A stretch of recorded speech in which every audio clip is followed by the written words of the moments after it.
Hey party people, we are out here and this is great. I love finding little gems like this, little situations where we have a conventional Genie garage door opener that basically is being installed to work on this 16/7 door like it would a side mount. The guys were clever back in the day. They thought, yeah, we can do this, make it happen all day. I kind of love seeing that specifically because this is how those old school guys were able to make things happen. Kudos to them because they were the pioneers laying, this groundwork for us guys here now in the future. But clearly now we're going to be going with a side mounted Genie garage door opener. We're going to be taking this off, and more importantly, it's just one of those things where you just want to find the right solution for the right application. That is a side mounted motor for a garage door that has this beam right over here where we can't get enough on the track. So see, your tracks go right up over here. You could probably modify a Genie opener to fit right in there, but you wouldn't get all that clearance that you need. So you just need the door to open up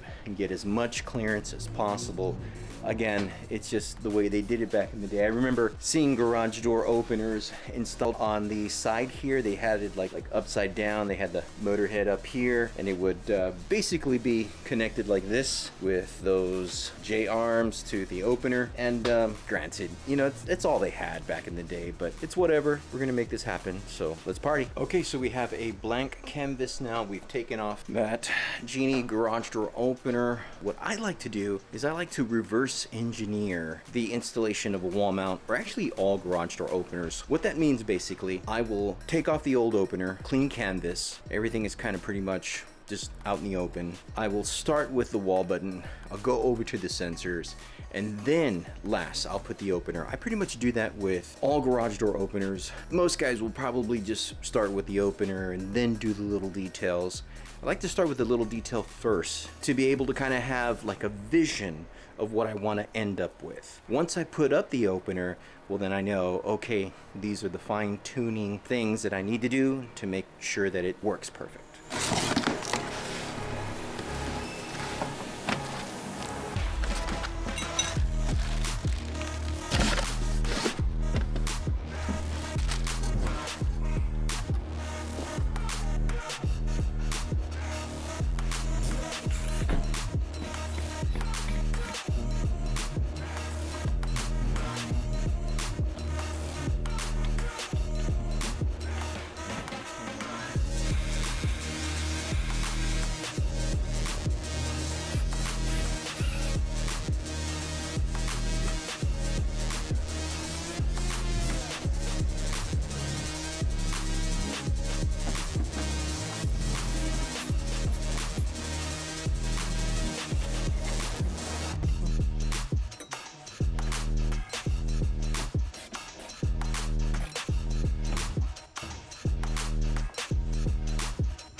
Garage door openers like the one in this video offer a number of great security features, but there's one common feature that they all share which is fundamentally flawed. That feature is the safety reversing sensors. Now, normal garage door sensors are installed only 6 inches above the floor on the garage door tracks. At that placement, they can't detect open trunks, protruding bumpers, or high trailer hitches. That's why we recommend Infinity Shield. Their sensors can cover the entire spectrum of the garage door opening. It's literally an infinite shield of protection that can detect any obstruction. That means protection from your garage door damaging your car, more importantly, protection that can keep your family safe. The best part? It can be installed in minutes. The setup is easy for pros and even DIYers. So if you're ready to upgrade your garage door sensors today, then visit the link below.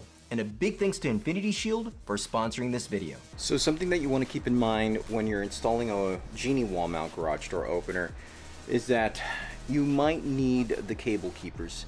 Now I say might because not all garage doors require them.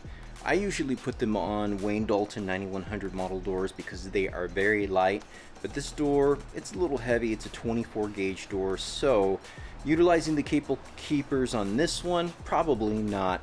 But the cable keepers might be necessary on your more lighter 25 gauge doors, or like I said, the Wayne Dalton 9100 model. We're almost pretty much done with this. We're just trying to button up everything. Okay, so we have the light fixture up, motors up. Just trying to, like I said, finish up with some details, getting all of this taken care of. Now, there's one thing I also wanted to mention with regards to the light fixture. This particular light fixture has to be installed in order for the remote transmitters and the Aladdin Connect app to work. So it's very important. You don't want to omit that. I find that with wall mount garage door openers, some garage door guys like to omit the cable tension monitor back in the 8500, or the automatic garage door lock, or the light feature. And so, long story short, don't omit these things. They're all a part of the experience, and at the end of the day, it helps with the function of the garage door. Must be a drag strip over here or something. So we have our new motor up, and I did lubricate the door. Very nice. So pretty much we've got our new Genie motor up there. We have our light there. We have our wall button here.